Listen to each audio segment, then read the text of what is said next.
glorious achievement. Ah, I see the poet Ram. Come forward. I have heard of the hymn you composed. Sire, it is but a humble tribute to the Chandela kings and to our Lord Vishwanath. Sing it for us, O Ram. Sing it for the glory of God. विटप विकट वटाना अजायमानाय बीजभूताय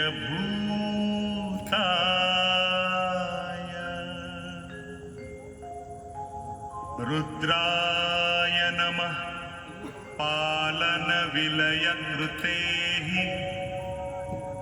निष्क्रियायामपि.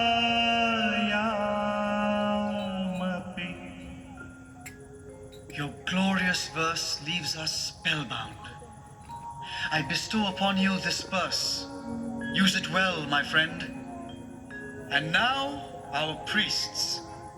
For you, Rajguruji, who shall henceforth tend to this temple, I gift you cattle, grain, and land to relieve you of all material concern and enable you to devote all your energies to the Lord.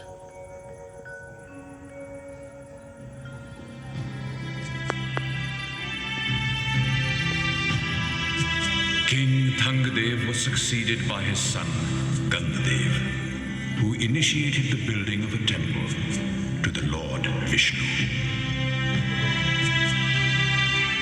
A deep trough was excavated in the sanctified ground. Grain was placed in it with copper, silver, gold, and great handfuls of the 9 precious gems, all symbols of the concentrated essence of the earth. Om Syona Prithivino Bhavandrakshara Niveshani Jadachanaha Sharamassa Prathaha. Om Bhumi Kurmananta Varahebhyo Namaha.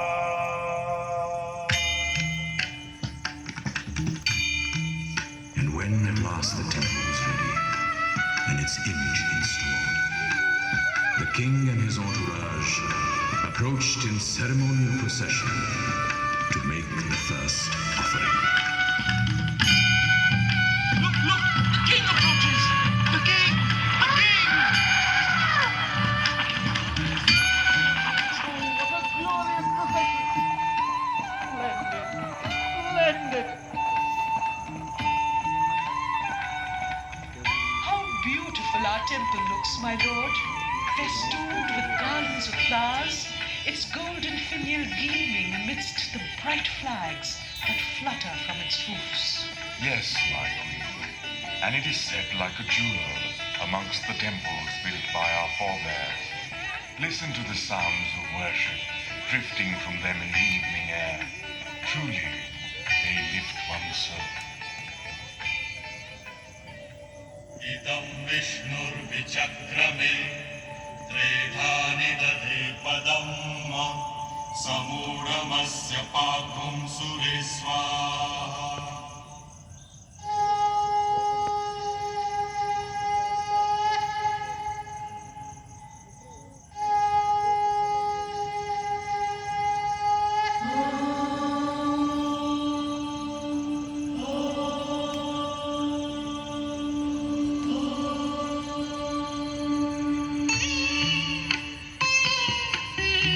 The interior of the temple, lit with flickering oil lamps, was heavy with the fragrance of incense. The king and his queen paused before the sanctum and worshipped the Lord with the 5 keys. Water from the 5 sacred rivers, flowers to represent the earth, incense to signify the wind. They proffered the sacred fire, while the priest rang bells to recall ether.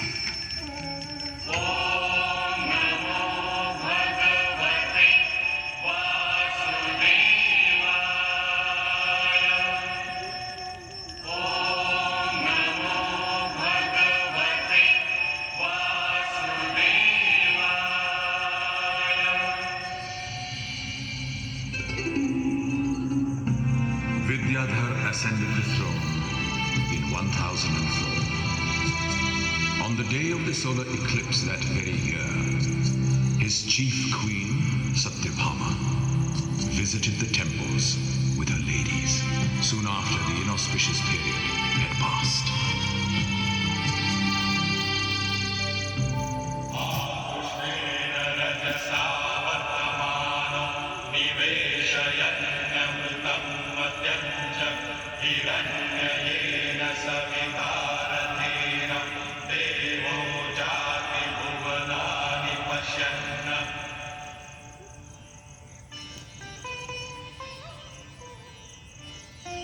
Your Royal Highness, you make this inauspicious day of the solar eclipse auspicious by your presence. Gurudev, you do me too much honor. I'm just a supplicant to the Lord. Since you have bathed in the lake to purify yourself, we may now approach the Lord. Pray with me, Gurudev, that the evil associated with the discord of the heavens be averted.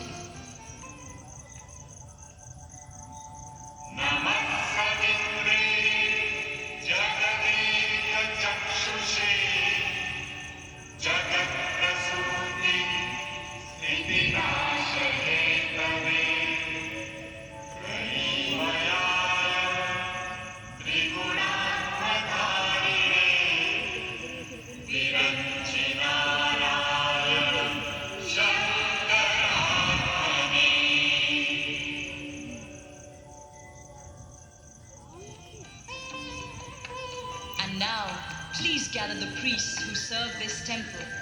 They await your pleasure, my queen. It is written that the malevolence associated with the eclipse of the sun may be countered by gifts made to Brahmins. I therefore gift land to each of you. May you and yours prosper in the glory of God. Maharani Satyabhama ki jai ho!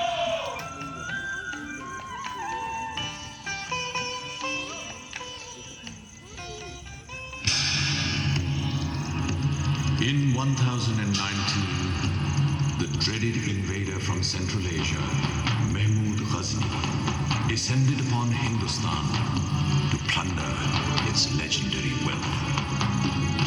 His armies stained its northern plains with the blood of the bravest of the brave.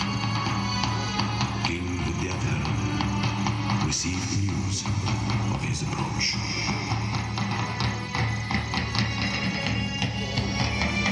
Maharaj, Ghazni's forces are even now marching towards Kalinjar. I have long dreaded this day. Send messages to our allies. Tell them that it is time to come together to combat this great threat.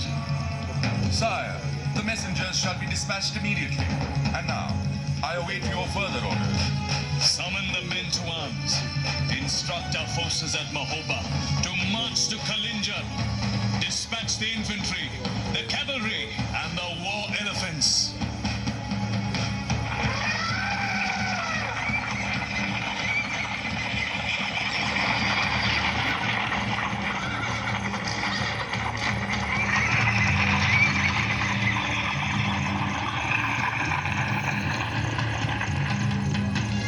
King Vidyadhar and his allies mustered a huge army. Deterred by the formidable force, Mahmud Ghazni was forced to retreat.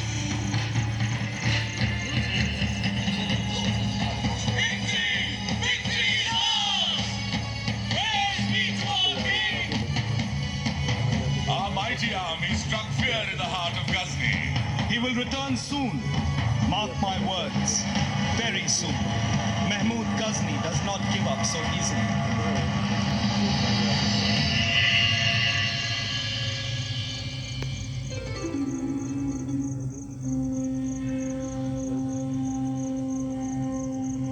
Mahmud Ghazni returned 3 years later to lay siege once again to the fortress of Kalinjar.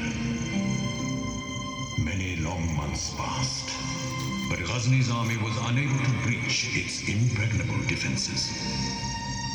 Eventually, an honorable settlement was reached.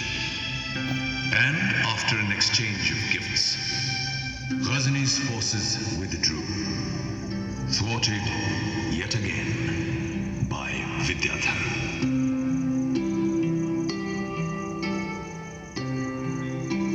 The king returned to Khajuraho, flushed with victory and enormous prestige, and initiated the building of this, the Kandariya Mahadev temple, dedicated to the Lord Shiva. The royal architects carefully studied each of the existing temples for several months.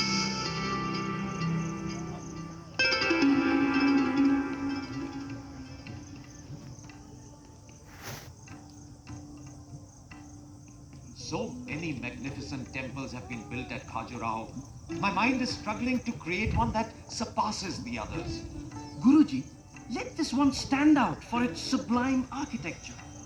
Let its proportions be perfect in every respect. Yes, I like that idea. Let us develop it. I have it. This temple will be a symphony of form and line that will proclaim the glory of God. It will stand out for its perfect geometry. Soaring vertical lines will be balanced by horizontal bands covered with hundreds of sculpted figures. Projections will be set off by recesses, and there will be an incredible array of moldings, offsets, and bands of carving. It will be a superb harmony of sculpture and architecture, a veritable paean of perfection. There will be a towering spire buttressed by smaller ones that will bring a special rhythm and movement to the shikhar and accentuate its height. What an inspired concept! Now to the drawing board and the complex mathematical calculations that will achieve the immaculate balance we seek.